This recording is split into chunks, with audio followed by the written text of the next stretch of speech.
ავტობუსით მივდივართ აეროპორტში და ჩაკვე მეჯდა გვერდით რა.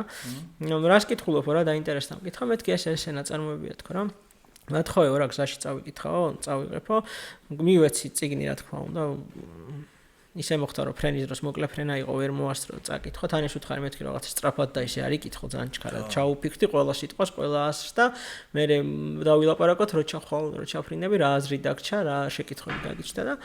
აი არ ვიცი ჩასული არ იყო ალბათ ლონდონში და სახლში არ იყო მისული მირეკავს დროზე მიპასუხეო მალე მიპასუხეო ეს რატო ქნაო ის რატო გააკეთაო იქ ის რა იგულისხმებოდაო რა უნდაო საბოლოოდ და მთელი 1 საათი ვილაპარაკოდით WhatsApp-ში და მე ვეუბნები თან რომ მეთქი ხა მე რაღაცას რომ ეკითხები და მე რო აქედან გაწვდი მეთქი ეს არის ჩემი თვალით დანახული რაც მოხდა მან და როგორი ტიპიც იყო მეთქი ეს თავარი მოქმედებები მაგრამ ეს არ ნიშნავს რომ მე რაღაც ჭეშმარიტებას გეუბნები მე გონია მეთქი ამ კაცის თავარი მუღამი კამიუსი რომ ყველა წამკითხულს შეუძლია სხვადასხვა იდეა დაინახოს და შენ როგორ შეხედა მეთქი შენ მითხარი მე ესე აზრები გავცვალეთ ერთმანეთში მე ამ კამიუს და ჩაკვეს ნათლობიდან გასულია რაღაც რამდენიმე კვირა და ლაშა ჯაკობია ყოფილი ფეხბურთელი ლაშა არის აგენტი ჩაკვესი კი და ლაშა მირეკავს რომ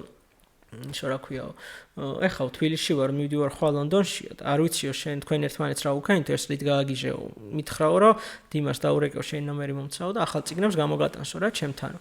წავედი უყიდე წიგნები აურჩიე ლიტერატურა მივეცი ჩაკობას წავიღო ჩაკობამ ჩაუტანა და ჩამოვიდა მეუბნებოდა რომ არ ვიციო აქამდე ვიცოდი რომ ვარჯიშობდა და ფეხბურთი უყვარდა სულ და მოდიოდაო და